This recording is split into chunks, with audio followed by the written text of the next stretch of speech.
yangu unayenifuatilia Mkristo, inawezekana tukapoteza haki yetu ya kuwa mzaliwa wa kwanza katika ufalme wa mbinguni. Ni vizuri sasa tutafakari, ni vizuri tuchambue, ni vizuri tuangalie maisha ya Yakobo na Esau ili tuwe makini sana katika kuwa wazaliwa wa kwanza katika ufalme wa Mungu. Lazima tuangalie maisha ya hawa vijana wawili.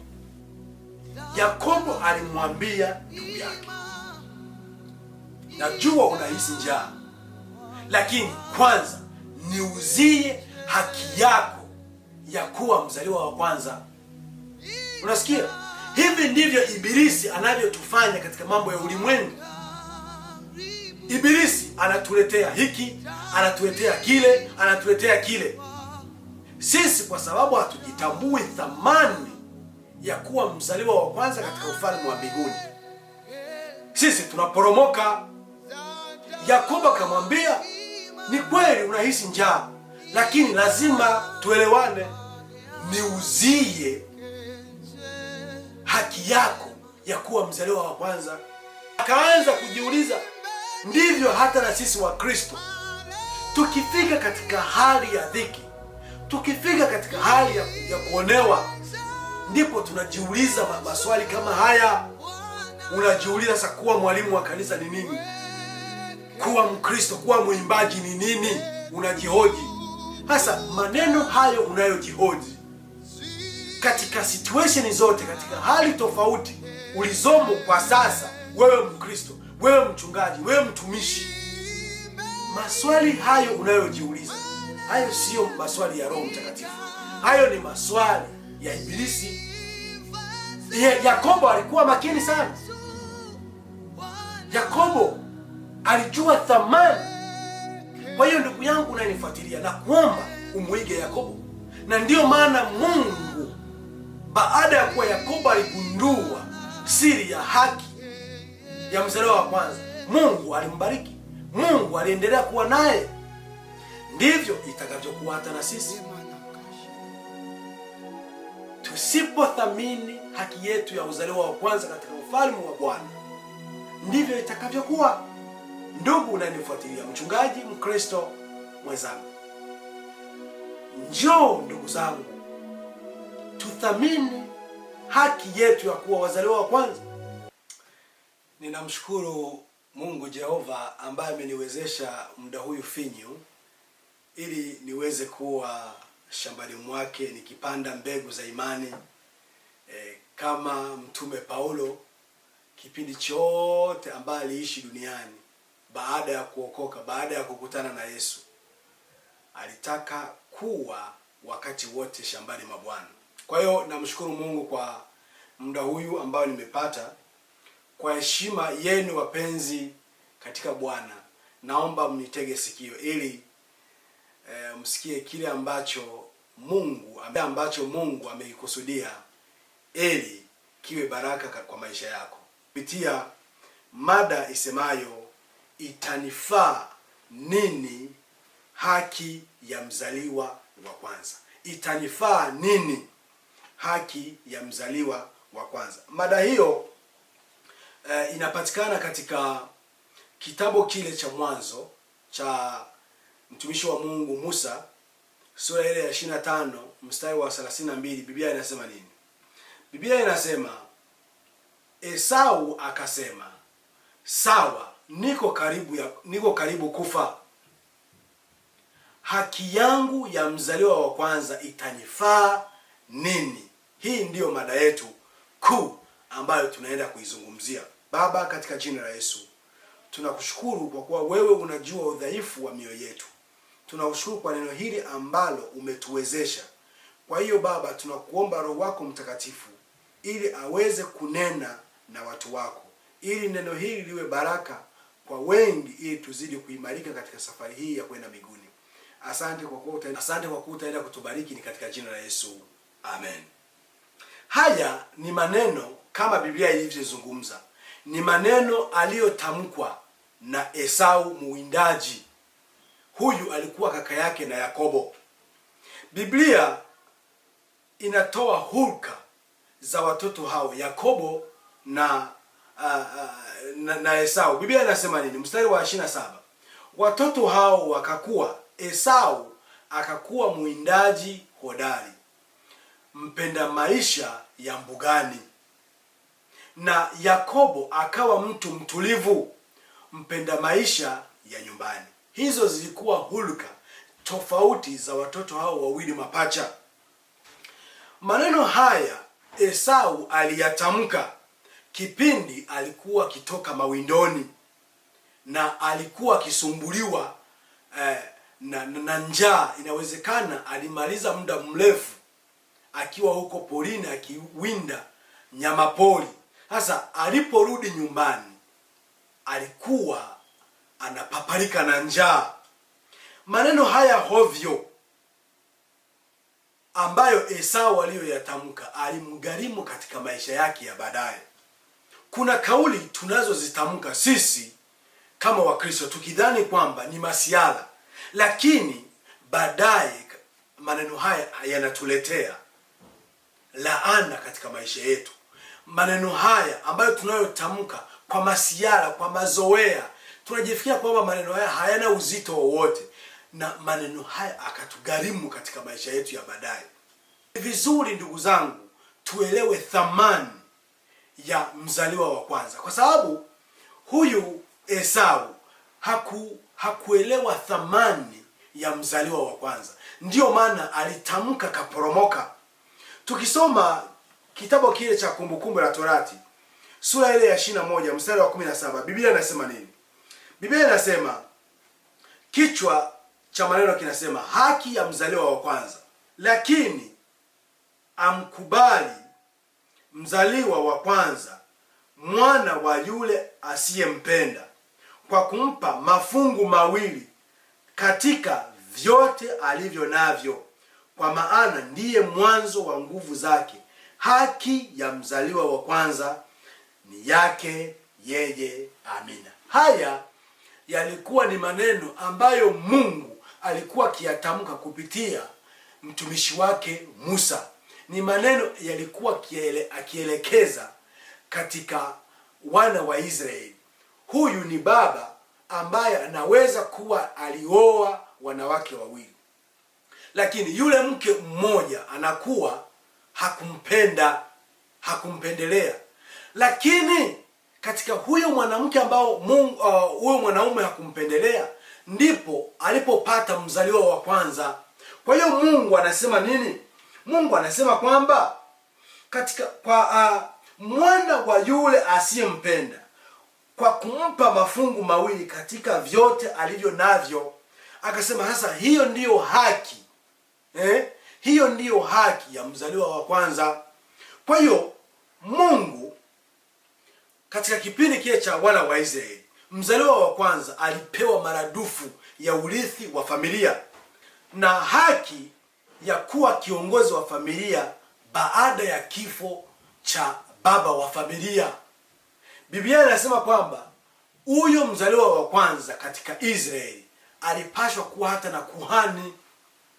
Kwa hiyo tunapozungumza itanifaa nini haki ya mzaliwa wa kwanza, ni vizuri tuelewe kwanza haki ya mzaliwa wa kwanza ni nini. Katika maisha ya Waisraeli tunasikia kwamba Biblia inazungumza kwamba huyo mzaliwa wa kwanza alipashwa kupewa maradufu ya urithi wa familia baada ya baba kufariki na kuwa kiongozi. Kwa hiyo thamani ya mzaliwa wa kwanza ilikuwa kubwa sana. Sasa basi, Esau alikuwa katika nafasi hiyo nzuri ya kuwa mrithi wa familia. Esau yeye alikuwa katika nafasi nzuri, ndiye alikuwa anatarajiwa kupewa kijiti cha familia ya Isaka. Esau alikuwa ndiye aliyetazamiwa kupewa kijiti cha kuongoza familia ya Isaka. Sisi waumini ambao tuliyemwamini Kristo, Yesu Kristo kwetu ndiyo Isaka. Tumesikia kwamba Esau na Yakobo baba yao alikuwa ni Isaka na huyo Isaka ndiye alikuwa yuko tayari kuwapa urithi. Sasa sisi ambaye tuliomwamini Yesu Kristo, kwa imani Yesu Kristo ndiye mgawaji wa urithi. Biblia inasema katika waraka wa Paulo kwa Wakolosai, ile sura ya kwanza mstari wa 15, Biblia inasema yeye ni mfano wa Mungu asiyeonekana, mzaliwa wa kwanza wa viumbe vyote. Baada ya Yesu Kristo kufa na kufufuka na kupaa mbinguni, Yesu Kristo alitukuzwa mbinguni kama mzaliwa wa kwanza.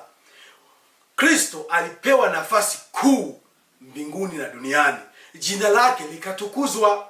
Sasa na sisi ambao tuliomwamini Yesu Kristo kwa imani, sisi ni wazaliwa wa kwanza mbele za Mungu. Nasi endapo tukimaliza safari yetu, endapo tukizingatia haki yetu, thamani ya kuwa mzaliwa wa kwanza, mbinguni tutatukuzwa, mbinguni tutapewa haki, mbinguni tutapewa urithi kama wazaliwa wa kwanza katika ufalme wa mbinguni. Ndugu yangu unayenifuatilia Mkristo, inawezekana tukapoteza haki yetu ya kuwa mzaliwa wa kwanza katika ufalme wa mbinguni. Ni vizuri sasa tutafakari, ni vizuri tuchambue, ni vizuri tuangalie maisha ya Yakobo na Esau ili tuwe makini sana katika kuwa wazaliwa wa kwanza katika ufalme wa Mungu. Ni lazima tuangalie maisha ya hawa vijana wawili. Mwanzoni tumesikia Biblia kwamba imezungumza ya kwamba Esau alikuwa ni mwindaji hodari wa nyamapori. Yakobo yeye alikuwa ni mtu wa pale nyumbani akipiga msosi.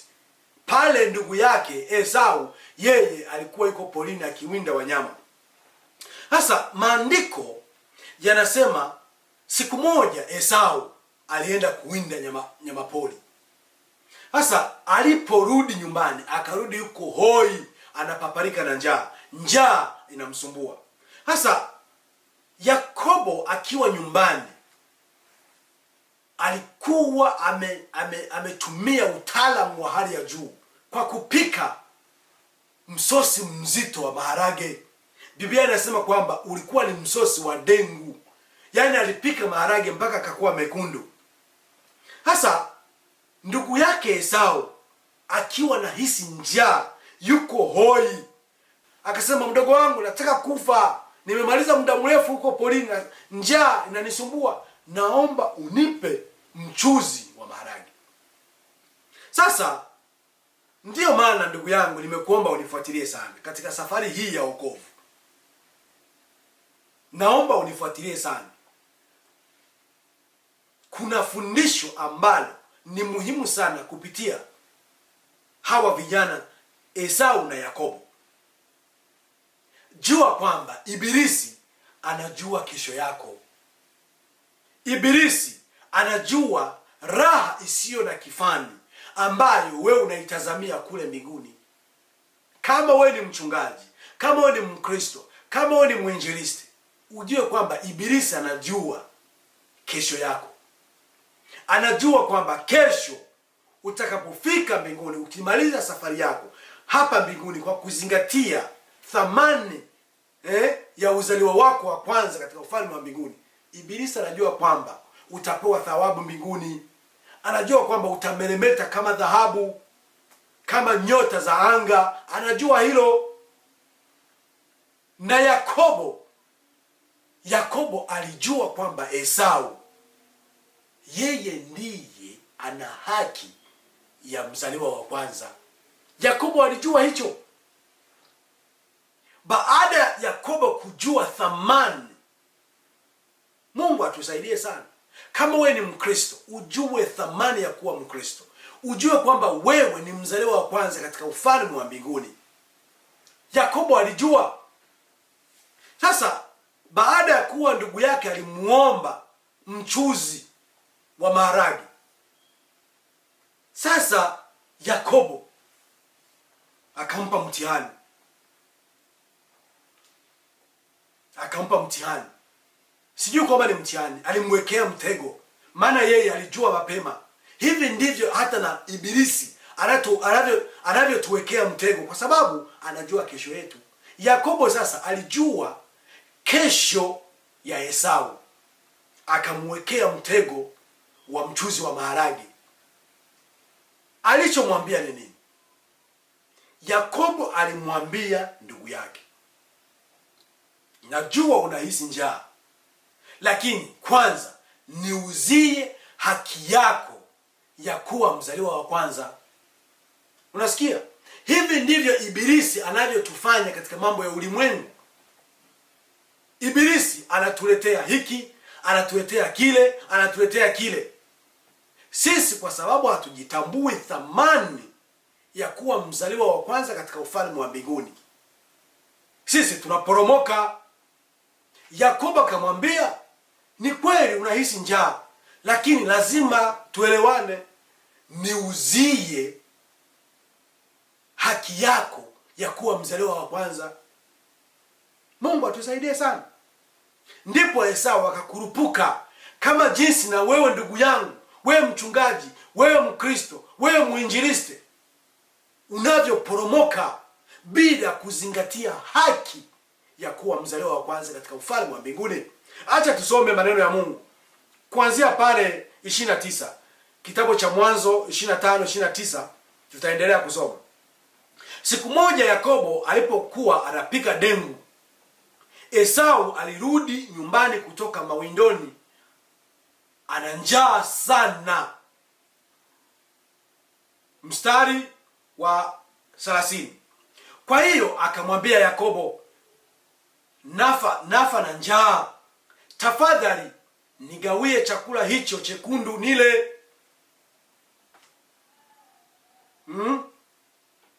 31. Yakobo akajibu, kwanza niuzie haki yako ya mzaliwa wa kwanza.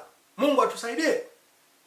32. Esau akasema, sawa, nitakupa, najua kwamba wewe unahisi njaa.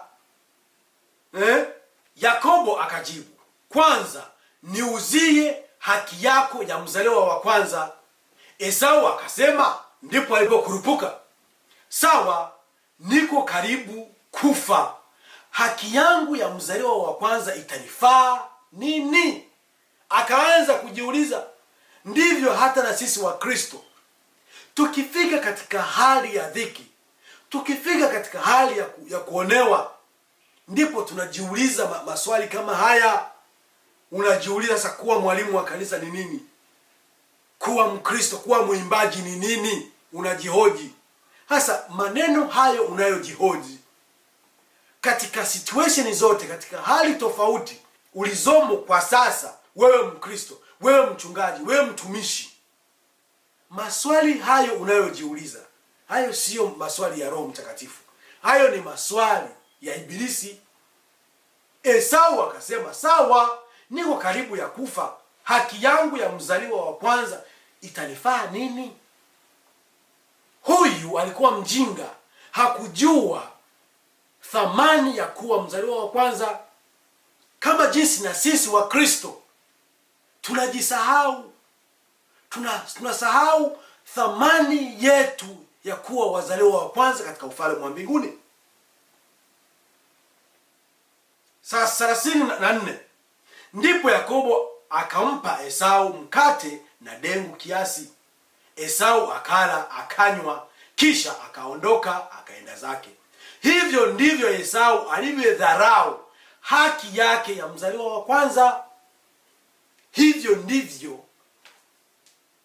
Esau alivyodharau, akadharau kuwa mzaliwa wa kwanza, akadharau haki yake ya kuwa mzaliwa wa kwanza. Na Mungu atusaidie. Hivi ndivyo Ibilisi anavyotuwekea mitego mbele yetu. Leo Ibilisi anatuwekea vyombo vya mapambo mbele yetu. Wanawake, mabinti, ndivyo Ibilisi anavyotuwekea vyombo vya mapambo mbele yetu. Sisi tunapojiangalia tunaona kwamba hatufai. Tunajiona kwamba tuko duni, hatufai. Tunabidi kujipamba, tunabidi kutoboa masikio, tunaweka mahereni, tunaona kwamba nywele zetu hazifai, tunaenda masokoni tunanunua nywele fake, nywele za bandia, tunaweka kwenye vichwa vyetu. Kwa hiyo sisi tunajiona hatuna thamani, tunajiona tuko duni. Hii ndio mitego ya Ibilisi anayotuwekea. Tunaona hapa mtego wa Esau ilikuwa ni njaa. Unaweza ukamuona kwamba huyu Esau alikuwa hafai, yeye ilikuwa ni njaa. Lakini ndugu Mkristo, jichunguze. Je, wewe mchuzi wako wa dengu ni upi? Je, sio mavazi ya kikahaba? Je, sio nywele za bandia? Sio kucha za bandia? Sio makeup? Sio kujipaka marangi kinywani na machoni? Lazima uchunguze na wewe ni kitu gani kinachokufanya wewe haki yako ya kuwa mzaliwa wa kwanza katika ufalme wa mbinguni. Ni kitu gani? Kwa hiyo hivi ndivyo sisi wa Kristo tunavyodharau haki yetu ya kuwa wazaliwa wa kwanza katika ufalme wa mbinguni. Huyu ni mfano tu. Wengi wanafanya uzinzi, ni waimbaji. Wengi ni walevi wakiwa katika huduma. Wengi ni wezi, wengi ni waongo. Wengi wanafanya mambo ambayo yako tofauti na misingi ya neno la Mungu. Hivyo vyote ni kudharau. Biblia inasema kwamba hivyo ndivyo Esau alivyoidharau haki yake ya mzaliwa wa kwanza. Esau yeye alijua kwamba ni kula tu ni kawaida, hiyo haiwezi kumdhuru kuwa mzaliwa wa kwanza. Ukiendelea kusoma ndipo utaona jinsi gani Esau baadaye alilia. Mungu atusaidie sana. Mungu atusaidie sana tusidharau. Unapoona kwamba uzinzi ni mtamu, unapoona kwamba pombe ni tamu, unapoona kwamba masengenyo ni matamu, ujue kwamba Ibilisi anakufanya wewe udharau haki yako ambayo unayo katika ufalme wa mbinguni. Ibilisi ni mjanja. Dhiki unayopitia, shida unazozipitia, uchumi unaopitia katika familia, inawezekana hata na familia inakushinda kuiendesha kwa sababu ya umaskini. Lakini tafadhali kuwa makini sana. Uangalie, uzingatie haki yako ya kuwa mzaliwa wa kwanza. Usidharau haki hiyo kama jinsi Esau alivyofanya. Kumbukeni, mada yetu ya leo ni itanifaa nini haki ya mzaliwa wa kwanza. Hii mada imekuja hapa ili tufanye tathmini, ili mimi na wewe tujichunguze, tusije tukapoteza haki yetu ya wazaliwa wa kwanza katika ufalme wa mbinguni. Huko mbinguni tuna uzima wa milele. Kwa hiyo tuangalie sana ili tusije tukapoteze. Yakobo alikuwa makini sana.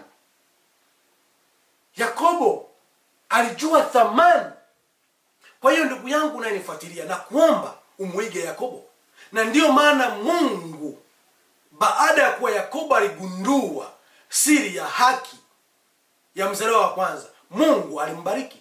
Mungu aliendelea kuwa naye. Mungu alimpigania. Watumishi wa Mungu, wachungaji, walimu makanisani, jua haki yako ya mzaliwa wa kwanza. Kiimani, kwa kumwamini Yesu Kristo, sisi ni wazaliwa wa kwanza mbele za Mungu. Na baada ya safari hii Mungu atatutunuku. Tutavikwa thawabu huko mbinguni, tutameremeta kama nyota za anga. Mtumishi unayenifuatilia, kama ni mchungaji, kama ni mwinjilisti, kama ni Mkristo, ni lazima tujichunguze. Tuangalie, je, mchuzi wetu wa maharage ni upi ambao unaweza ukatufanya tupoteze haki yetu ya kuwa wazaliwa wa kwanza. Ni lazima tujichunguze. Tukisoma katika waraka kwa Waebrania sura ya 12 mstari wa 16, Biblia inasema nini? Biblia inasema, asiwepo mwasherati wala asiyemcha Mungu kama Esau aliyeuza urithi wake wa mzaliwa wa kwanza kwa ajili ya chakula kimoja tu, sio milo miwili, mlo mmoja tu. 17, maana mnajua ya kuwa hata alipotaka baadaye kurithi baraka alikataliwa. maana hakuona nafasi ya kutubu, ijapokuwa alitafuta sana kwa machozi. Na Mungu atusaidie sana. Mwandishi huyu aliyewaandikia Waebrania alitaka kutuonya ili tuwe makini sana, tusiwe kama Esau aliyepoteza hovyo hovyo haki yake ya kuwa mzaliwa wa kwanza. Tumesikia kwamba mzaliwa wa kwanza katika Israeli alipashwa kupata urithi maradufu na kuwa kiongozi wa familia. Hasa Biblia hapa inatuonya tusiwe kama Esau. Kwa ajili ya mlo mmoja wa sekunde moja, supu ya sekunde moja, ndiyo iliyomsababisha Esau kupoteza urithi, akapoteza mpangilio wa maisha yake ya baadaye. Kila kitu kikaenda bariga, kila kitu kikaharibika kwa sababu ya mlo wa dakika moja. Kwa hiyo ndugu zangu, tujichunguze. Je, mlo wako ni upi? Mchuzi wako unaosababisha wewe upoteze haki yako ya ufalme wa mbinguni ni upi? Biblia imesema kwamba alitafuta akapiganisha kwa machozi, lakini juhudi zake zilikuwa zimeshagonga mwamba. Biblia inasema kwamba alikufa bila kutubu. Biblia inasema kwamba maana hakuona nafasi ya kutubu. Mungu atusaidie sana. Harakati zote alizozifanya kwa machozi, kwa kulia, ziligonga mwamba. Sasa maandiko haya yanaonyesha kwamba Esau hakuthamini haki yake ya mzaliwa wa kwanza. Kwa hiyo na sisi Biblia inatuonya, kama jinsi Esau alitaabika na kulia na machozi ili aweze kurudisha ile baraka ambayo hakuthamini mwanzo, akaibadilisha na supu la maharage. Sasa kwa dakika ya mwisho alipiganisha akashindwa. Ndivyo itakavyokuwa hata na sisi. Tusipothamini haki yetu ya uzaliwa wa kwanza katika ufalme wa Bwana, ndivyo itakavyokuwa. Leo hii unatamka maneno unayotaka bila kujua kwamba maneno hayo atakugharimu. Kwa sababu huyu Esau, yeye alitamka, hakujua kwamba kauli ile ingekuwa ya thamani ya kumsababisha yeye apoteze haki yake ya mzaliwa wa kwanza. Angelijua, hangetamka. Lakini Yakobo alifahamu, ndiyo maana alimpa mkate, akampa na maharage, baada ya kusema kwamba nipe, mimi nakuachia. Kwa hiyo ndugu zangu, Mungu atusaidie sana. Ndiyo maana Yesu Kristo, yeye aliyeenda kutuandalia makao huko mbinguni, katika ile Injili ya Mathayo sura ya 13 mstari wa 50, anasema kwamba siku ile